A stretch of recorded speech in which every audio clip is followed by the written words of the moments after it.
السلام عليكم ورحمة الله وبركاته، ويلكم باك جايز. اليوم عندنا حلقة جديدة خفيفة لطيفة وزير.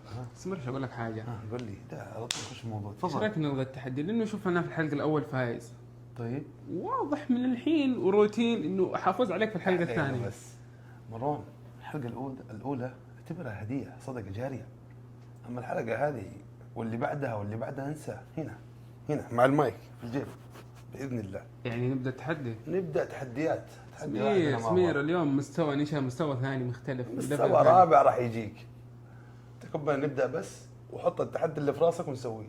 جاهز؟ عندك جاهزين. هناك عندك الكروت تجيبها. ايوه من جد والله. نسحب. جاهز للسحب؟ جاهز. اسحب انت. الحلقة اللي فاتت انا سحبت. طيب عشوائي على كيفك، وباذن الله الفوز في الجيب.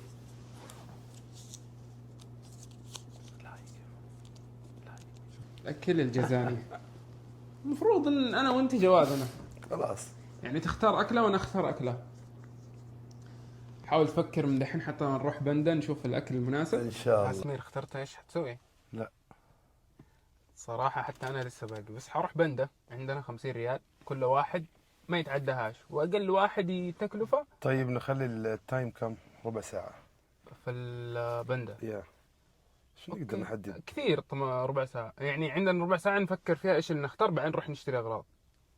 ولا 10 دقائق نفكر فيها و10 دقائق نروح نشتري فيها اغراض. خلاص تمام. لانه صدق احنا باقي ما حددنا ايش نطبخ. لأن الأكلات الجزائرية أكلات كثيرة يعني وإحنا ما نبغاش نبدأ نختار طبق ونندم عليه، لأنه ما في عندنا الأدوات الكاملة يعني. ايوه. فحنفكر في بندا، نشوف ايش اللي متوفر عندنا وايش اللي متوفر في بندا، وحنختار الطبق. واغلبها اصلا ياخذ وقت، فعشان كذا راح ناخذ اشياء سهله. احنا معنا ساعة نحاول نضبط فيها كل شيء، فان شاء الله نقدر. يلا على بندا. انا حددت الطبخه. اتوقع اني راح اسوي مغش لحم. يعني شباب انا قررت اسوي مكشن دجاج. قبل شوي سالت سمير باقي في الشقة فيه دجاج، قال لي انه فيه، فانا ما حثق فيه، بس انه الكوست قليل فمضطر اثق فيه هذه المرة. بس برضو عندي بلان بي، اذا المكشن اذا ما في دجاج حسوي مكشن خضار عادي طبيعي. فالحين حاخذ المنتجات اللي انا محتاجها للطبق. طبعا انا خلصت. المروان باقي يتمخطر. هذا سبيشل للضيف. بس باقي لي اخر شيء توم، حاخذ لي حبه واحده بس عشان نوفر. فيلا نروح نحاسب. طبعا انا خلصت وراح احاسب، وباقي من الوقت دقيقتين. فاذا خلصت دقيقتين نقطه من حسابي، نفس اللي المره اللي فاتت، بس انه ما اعطوني النقاط. الله يسامحه. يعرف نفسه يحتاج يتكلم بلا صياح بلا تعليق. قدامي. المهم هنا يا عربيه زز. دقيقه خليني ارتبها. انا استفز ما تنرفز، ما تكوتها. خلاص الحين وصلنا، جبنا اغراضنا كلها معانا. بلف صغير ذا. سمير خلاص سيبه، يعني ما يجيش على مقاسك سيبه. الزبده عندنا ساعه كامله دحين حنبدا. اوكي جاهز؟ جاهز ان شاء الله. اغراضك جاهزه؟ يس. ساعه دي ثانية الله يحفظك. كذا ايوه. نحط ساعه. يلا هنا يا اخي نقصينا ساعة. يلا يلا اجين ساعه. ليتس جو. بدينا. جود لك. يلا ساعه. طبعا الحين بجهز اغراضي بدري. سمير بدا يقطع وانا اسحب عليه. ابدا كمان. انا الحلقة اللي فاتت قعدت استهبل بالوقت، والوقت فعلا كان ضيق، لكن انا طبختي تاخذ وقت، فعشان كذا ما راح استهبل. راح اسوي اللي علي وزيادة ان شاء الله. طبعا سويته من غير ما ضفت مويه، اخليه يحمر بس يمسك بعض، بعدين بضيف الماء متاخر شويه. طبعا انا خلصت. دحين هبلي غرفه حتى اخلص. قول الغرفه كله. ها خلصت. ايوه اذا خسرت بعد تقول ليش يا مروان ترى تسوي زي كم مره. اليمين والناس اليمين ذي ضرب لي جاهز. في بعد تمخمخ. حسوي له تنظيف بالزيت وكذا، حيطول معي شويه، بس اني حنظفه وحبدا اطبخ فيه على طول. طبعا دام انه معايا وقت والطبخه على النار، قلت اطلع اشم هواء واشوف الجو الرهيب. وذاك كوبو يسوي انا نفسي يطلع، نفسي بس يطلع. طانا كيف اسوي بو غدره. الحين طبعا انا حجهز العجينه، حسوي كل شيء. سمير جالس مريح تكي ومسوي نفسه يستهزئ. نحط شويه ميه. الضيف وصلنا راح استقبله وانت كمل خبزك. اهلا يا هلا. كيف الحال؟ الحمد لله. مبارك طيبين؟ يا هلا تفضل. رجعنا لكم مع ضيف خفيف لطيف عزيز غالي، الشيف ياسر حبيبي واخويا، اهلا وسهلا. يا هلا ومرحبا فيكم، ولي الشرف ان انا اكون متواجد معاكم اليوم في شوكة وسكين. ان شاء الله تكون حلقة لطيفة وخفيفة ان شاء الله على المتابعين، وكل عام هم بخير ان شاء الله. حبيبي يلا انتظرونا. الضيف هذا عزيز وغالي علي والله، بمثابة اخويا، وعندي شيء سبيشل كذا خاص له. يعني هو اصلا من زمان نفسه ياكل اكل جيزاني، فجاء في وقته، فعندي شيء سبيشل كذا راح اقدمها له. لو انه عندي وقت اضافي فقررت اسوي مرسى. دقيقة أنا جاهز بس أبغى يا حميدة. خلاص وانا خلصت يعني ايش. طيب شوي أبغى أولع نار. يلا يلا باقي دقيقة يا سمير، يلا يلا يلا يلا يلا. دقيقة و40 ثانية. طبعا طلعت حقي. شنو ابتدأت أحطهم؟ في مرسى؟ قال لك تروح أكيد سبرايز هذه. يقول لي سبرايز يا حبيبي، الخبز حقي اصلا، انت المفروض ما تسويبوش. والله أي خبز؟ الخبز يوم مسوي غبي. ايش تقدم طبقين وعلى حسي؟ والله ما أدري يا عاد، الحرب خدعة زي ما يقولون. الحرب خدعة يا حبيبي حقي، اقسم بالله معليش هذه. تعال ذوق ذوق. يقول لي دوق. النابكن كلها في يدك. خلينا دحين نقدم طبقة هي. سريع سريع سريع سريع. كم باقي؟ 7. شغل ما ينكسر بس. والله سمير اذا انكسر انا ما لي دخل. خلاص خلاص خلاص يلا حط الطبق. سلمته. أنا خلصت ها؟ خلصت. أنا خلصت. جاهز. انا اجهز منك حبيبي، خلصت. هيا مشى مشى مشى مشى. طيب مشى. طيب له ساعة ينتظر. يلا. إذا تأخرت عليك. هلا هلا هلا بالشيف ياسر، هلا هلا. ما شاء الله تبارك الله. وهذا طبقي ان شاء الله. طبعا سمير يعني سوى لك مرسى يرشيك بها. المرسى هذه على قدم كيف طبقين كيفك مع بعض. يعني. أول مرة أتعب في مرسى زي كذا. الله يعطيكم العافية. أبغاك تذوق وتعطيني رأيك في المرسى. امانه خصيصاً. ودمها باقي أنا ضمير، مع يا شيف ياسر. خلاص ان شاء الله. امانه ودمها ضمير. شوف ايش فيه. دقيقة بس خلينا نروح نجيب ملعقة واجي. تفضل. يعطيك العافيه سمير، اول مره تكون متعاون. نعم مرة واحدة بس هي. ما شاء الله.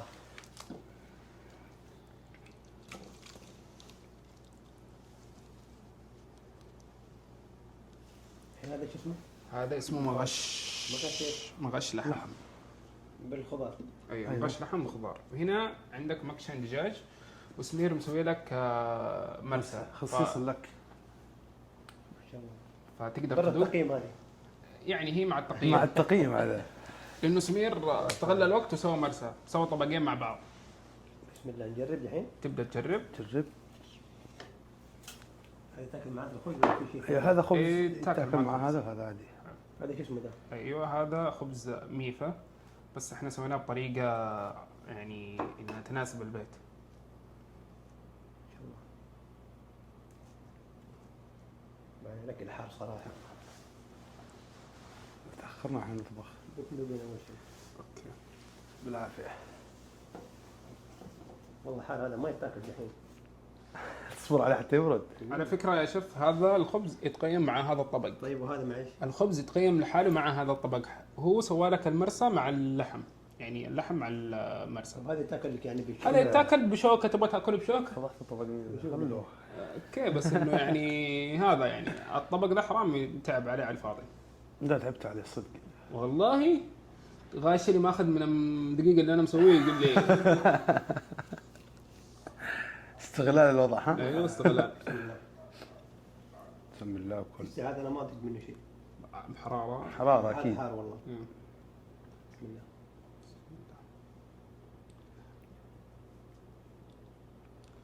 بكل ذمه وضمير، يعني ممكن يكون طبق سمير، ممكن يكون حقي، مع انه واضح انه حقي من اول قاعد ادافع عليه. بس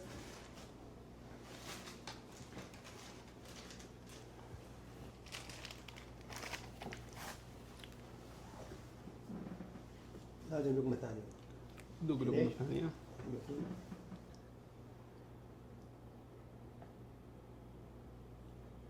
بسم الله.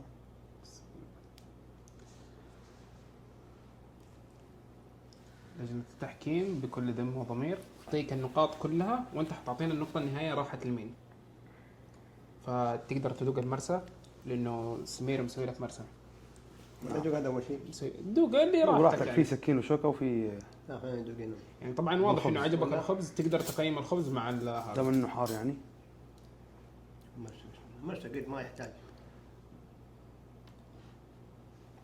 احنا جايب يعني سمير جايبها لك خصيصا عشان عارف انك تحب المرسى.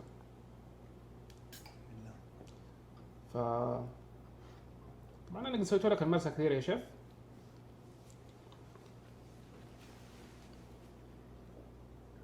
رهيب المرشد. غريبة ولا رهيبة؟ رهيبة. فوق التقييم. رهيبة، مكتوب الترجمة رهيبة. فوق التقييم هذه. احسن من بعض الناس. نعم جيد. تبشر بي والله. هذا الشيف متحيز، سويتها بحب. ومن الحين هذا الشيف متحيز. يعني اي نقطة اشهدوا يا لجنة التحكيم واشهدوا يا مشاهدين. الكلاس عنده 3 ساعات في الكيتشن، ومروان يقعد عند الشيف ياسر 6 ساعات. بسم الله. يعني شوف انا لاحظت التفاصيل. شوف يعني قدم لك المغش من غير لا خبز ولا رز ولا، انا مسوي لك المكشن مع الخبز. وشوف اللي وصلت انك تاكل المغش حقه بخبز متسلف. يصير يعني ما في. يصير، بس يصير ولا التقييم يصير. بكل امانه وضمير. ها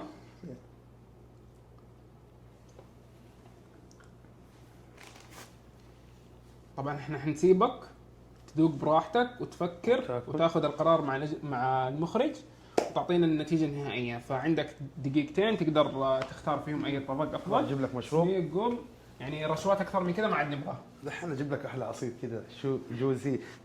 ان شاء الله انه الاكل عجبك. فالحين حارشيك زي ما هو رشاك بمرسى، اسوي لك توت ما في افخر. تفضل. ما في شيء. والله ودنا يعني، بس انه في كلاس البافريج توت مع هيل ان شاء الله ينال على استحسانك يعني. طلعت التوت الجزائري.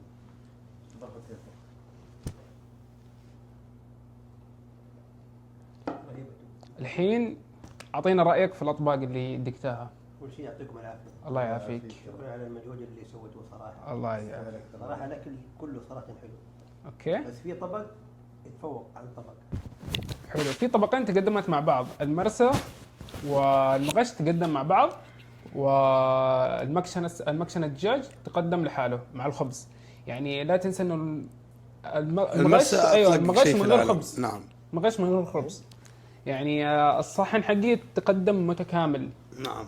يعني هو لا قدم لك معاه خبز ولا رز ولا، كيف حتاكله لحاله؟ انت الحين يعني شوف قاعد انا قاعد احاول اقنعك يعني. يبرر بس يعني. هو قدم لك مغش وقدم لك معاه مرسى يعني. انا ابغاك تشوف يعني ايش اللي مذاقه احلى وايش اللي عجبك. انا عارف انه المرسى مره عجبك فمحتاج صراحة ما ادري هي مع التقييم ولا. المرسى مع التقييم، لانه هو قدم لك استغل الوقت وسوى لك مرسى.